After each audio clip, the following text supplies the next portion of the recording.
David es proclamado rey de Judá por fin. Después de tanto tiempo que vimos, hermanos, amigos, este proceso de persecución, este proceso de buscarlo para matarlo, por fin, capítulo 2, segunda de Samuel, abre tu Biblia, y hoy vamos a hablar de este capítulo maravilloso que nos va a abrir el panorama para poder entender el reinado de David, la primera división del pueblo de Israel, y así nos ayudará a ver muchas cosas del reino y entender todavía mejor ese reinado de nuestro Señor Jesucristo, porque acuérdense que David en cierta forma era a sombra y figura de Cristo. Entonces este capítulo va a ser muy importante que lo analicemos. Empecemos entonces en el nombre sea del Señor. Después de esto, ¿no?, de los sucesos que acaban de pasar, que matan a Saúl y que David mata a aquel hombre que había dicho que mató a Saúl, aconteció que David consultó a Jehová diciendo: ¿subiré a alguna de las ciudades de Judá? Y Jehová le respondió: sube. David volvió a decir: ¿a dónde subiré? Y él le dijo: a Hebrón. Empezamos con algo que terminamos. Allá Saúl, Dios no le contesta por ninguna manera, y aquí David lo consulta y Dios le contesta. Hemos hablado acerca de la obediencia, que a veces cuestionamos: ¿por qué Dios no me contesta? ¿Por qué Dios no me responde? ¿Por qué Dios no dice nada? Pero no cuestionamos nuestra obediencia hacia Dios. Y a veces es ahí donde está el quiebre, la falla, en que nosotros no estamos conectados con Dios, no porque Él no quiera, ¿no? Entonces Israel no tiene liderazgo y David pide sabiduría a Dios para saber qué va a hacer. Porque no sabe qué va a hacer, aunque él fue ungido como rey, pero no sabe y no va a actuar por su fuerza, ni va a actuar de una manera incorrecta, porque él ha confiado en Dios. Entonces, la ciudad de Judá, ¿por qué iba allá? Pues porque lógicamente él era de ahí y tenía más adeptos ahí. Entonces Dios le indicó que fuera la ciudad de Hebrón, que era una de las ciudades muy principales para ellos, una ciudad que era muy significante. Recordemos que ahí en ese Hebrón llegó el padre de la fe, Abraham. Él ahí estuvo. Ahí fueron enterrados los patriarcas en esa cueva de Macpela. Entonces era muy importante para los israelitas, y de hecho todavía es muy importante, porque la actual Hebrón, que es una de las ciudades de Palestina y en Cisjordania, está dividida en parte para los palestinos, para los israelitas, es sagrada para los musulmanes, para los cristianos, etcétera. Esa es la importancia de ese centro religioso, y que para David iba a ser su primera ciudad donde él iba a estar. Entonces Dios lo mandó para allá. Entonces David subió allá, y con él sus mujeres, Ahinoam, que ya la hemos mencionado, Abigail, la que fue esposa de Nabal. Llevó también David consigo a los hombres que con él habían estado siempre con sus familias, y llegaron a Hebrón. Entonces sube con toda la gente que lo acompaña, que siempre han estado con él, ¿no? Y vinieron los varones de Judá y ungieron allá a David por rey sobre la casa de Judá. Aquí hay una aplicación, hermanos, que podemos dar, como estos hombres de David suben con él y sus familias a morar a Hebrón. Y podemos entender que los que ahorita trabajamos con Cristo, le servimos al Señor, estamos en la iglesia esforzándonos en su obra, un día subiremos a reinar con él. Un día estaremos con él, nosotros y nuestras familias, y seréis salvo tú y toda tu casa, pero nos debemos de esforzar. Estos siempre estuvieron con David en las buenas y en las malas. Estuvieron con él en todo momento, cuando un reino estaba en contra de ellos. Y así vivimos nosotros, con el mundo en contra de nosotros, las leyes se quieren poner en contra de nosotros, la sociedad, etcétera. Hay que estar agarrados de la mano del rey, porque el rey va a reinar, él va a gloriar, y nosotros con él y nuestra familia también. Y vinieron los varones entonces y ungieron a David por rey, que es la segunda vez que lo ungen. Ya lo había ungido Samuel. Entonces llegó y para ser rey, y esto sucedió, pues sabemos todos, por allá en el siglo X antes de Cristo, ¿no? 1000 años antes. Y dieron aviso a David diciendo: los de Jabes de Galaad sepultaron a Saúl. Esta información de estos hombres que habían honrado a Saúl llegó a los oídos de David, y David les dijo que Jehová iba a hacer misericordia con ellos porque habían hecho bien. Les dijo: esfuércense pues ahora vuestras manos y sed valientes, pues muerto Saúl vuestro señor, los de la casa de Judá me han ungido por rey sobre nosotros. O sea, le está diciendo, le dice: ustedes van a estar bendecidos en mi reinado, esfuércense, se hagan las cosas bien, yo los voy a apoyar, yo los voy a ayudar porque ustedes actuaron de una buena manera. Entonces ungen a David, hacen una fiesta, hacen una ceremonia, y para Judá empezó a ser el rey que tanto anhelaban y que Dios lo había profetizado hacía años atrás, y que él tanto había mirado tan lejos la promesa, pero ahora era realidad. Ahora David era el rey. Y así debemos de vivir, trabajando en la obra de Dios incansablemente, sin traer en la mente, oh, ¿qué vamos a hacer? ¿Qué Dios nos va? ¿Para qué nos tiene? Yo les doy este consejo: sáquense de la cabeza ser pastores, sáquense de la cabeza ser ministros, sáquense de la cabeza ser líderes, trabajen y trabajen, para que el que los ponga sea Dios, para que sea una consecuencia. Si no, en ustedes se va a hacer una obsesión y van a poder terminar amargados, van a terminar frustrados, derrotados. No sé por qué la gente piensa, y nosotros somos muy de llevarlos a que tú vas a ser pastor, tú vas a ser ministro, tú vas a hacer esto, tú vas a hacer lo otro. Está bien si alguien se los dice, porque tienen un sentir de Dios, o porque ven en ustedes características y lo que sea. Qué bueno, mientras ustedes no lo digan. O sea, ustedes sáquenlo de su cabeza, trabajen incansablemente. Si Dios tiene ese honor para ustedes, Dios se los va a dar. Dios los va a poner ahí, los va a meter a procesos donde tengan que vivir de una manera que lleguen de la manera correcta. Entonces yo les aconsejo que no tengan en su mente eso, ¿qué voy a hacer? ¿Qué voy a hacer? Sino hacer. No pienses qué vas a hacer, sino haz.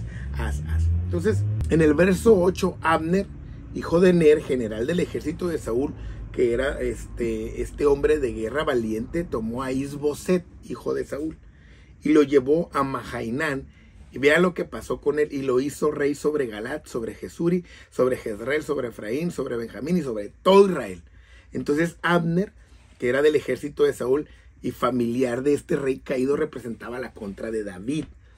¿Qué hizo? Pues buscó un hijo de Saúl, lo llevó a este lugar, Mahanaim, nombrado por Jacob, que significaba 2 campamentos en Génesis, y lo puso por rey, ya que tenía una influencia por estar de lazo familiar y porque este era el general. Entonces para la gente era un líder que tenía mucho peso. Entonces aquí está la primera división entre el pueblo de Israel y el pueblo de Judá, ¿no? Oficialmente lo miraremos allá en el tiempo de Roboam y de Jeroboam, pero aquí ya habían sufrido una fractura. Entonces, qué cosa tan difícil y tan terrible es cuando la iglesia está separada, está dividida, cuando no podemos trabajar unidos, porque eso es lo que más le agrada a Dios. De 40 años era Is-Boset, hijo de Saúl, cuando comenzó a reinar sobre Israel, y reinó 2 años. Solamente los de la casa de Judá siguieron a David, y fue el número de los días que David reinó en Hebrón sobre la casa de Judá 7 años y 6 meses. Fíjense. Entonces, este reinado de 2 años de Is-Boset, que fueron paralelos al reinado de David, este hombre Abner trabajó de una manera incansable porque David no tuviera el reino, porque había sido enemigo de Saúl. Entonces Abner, hijo de Ner, salió de Mahanaim a Gabaón con los siervos de Is-Boset, hijo de Saúl, y Joab, hijo de Sarvi, los siervos de David, salieron y lo encontraron junto al estanque de Gabaón, y se pararon los unos a un lado del estanque y los otros al otro lado. Es decir, se vino la gente fuerte de Is-Boset y la gente fuerte de David, que lo representaba Joab, y Abner a los otros, y tuvieron una confrontación, se vieron cara a cara. O sea, empezó una guerra civil, una guerra interna, un pleito entre hermanos, entre pueblos. Entonces Abner, que ya había sido reprendido por David en algún tiempo, porque en la cueva se había quedado dormido cuando él le había quitado su espada, entonces eran enemigos totalmente conocidos, era gente que realmente traía Abner odio contra David. Entonces aquí ya había rencillas viejas. Entonces del lado de David, ¿quién estaba? Joab, y del lado de Saúl estaba Abner, para medir fuerzas, ¿no? Y esta triste realidad se vive en las iglesias, hermanos, lo aprendemos desde 2 Samuel, cómo se miden fuerzas internas en la misma iglesia, a ver qué líderes tienen más poder, a ver qué líderes saben más, a ver qué líderes dominan. Y eso es una pura obra del diablo. No debe de haber rencillas. Y dijo Abner a Joab: levántense los jóvenes para que peleen entre ellos. O sea, vamos a tener aquí una pelea formal, como lo acostumbraban los filisteos. Recuerden que ellos están muy contaminados por los filisteos, por sus prácticas, por lo que hacen. Entonces hacen una pelea ahí, donde los de Is-Boset salen derrotados por los de Joab. Es decir, estos 12 eliminaron a sus adversarios. Dice, cada uno echó mano de la cabeza de su adversario y metió la espada por el costado, ¿no? Y le pusieron a aquel lugar Helkat Hasurim. Entonces lo llamaron a ese lugar campo de espadas afiladas por la sangrienta batalla, porque había puro hombre de guerra ahí. Entonces la batalla fue muy reñida aquel día, dice la Biblia, y Abner y los hombres de Israel fueron vencidos por los de David. Entonces estaban allí los 3 hijos de Sarbia, que era media hermana de David, Abisaí, Asael y Joab, y Asael era muy ligero de los pies, o sea, corría muy rápido, más que los demás. Entonces, pues de esta pelea dura, nos hablan de las características de este hombre por la historia que a continuación viene, es decir, derrotaron a los de Abner, y los de Joab quedaron totalmente listos para seguir peleando, pero Abner optó por irse, se fue, y lo que pasó ahí es que Asael lo siguió. Que corría muy rápido sin apartarse de ningún lado, fue hacia él para matarlo, o sea, quería su cabeza, la cabeza del general. Entonces el general, ya un viejo lobo de mar, un colmillo, le dijo, ¿sabes qué? Agarra a otro hombre, pelea con otro y toma para ti sus despojos, pero él no le quiso hacer caso. O sea, Abner todavía le decía, ¿sabe? Tuvo consideración de él, no pelees conmigo, vas a perder, no quieras llevar mi arma, no quieras llevar mis cosas como tu botín, porque no lo vas a lograr. Y no quiso, se aferró a Asael, confió en su rapidez, confió en que iba a matar a Abner, iba a regresar con mucha gloria, por sus habilidades, sus características, pero el general no se quería aprovechar de este muchacho, porque aparte conocía a su familia, con sus hermanos. Le volvió a decir a Abner, apártate en pos de mí, porque he de herirte hasta matarte. Pero ¿cómo entonces vería yo a tu hermano a la cara si pasara esto?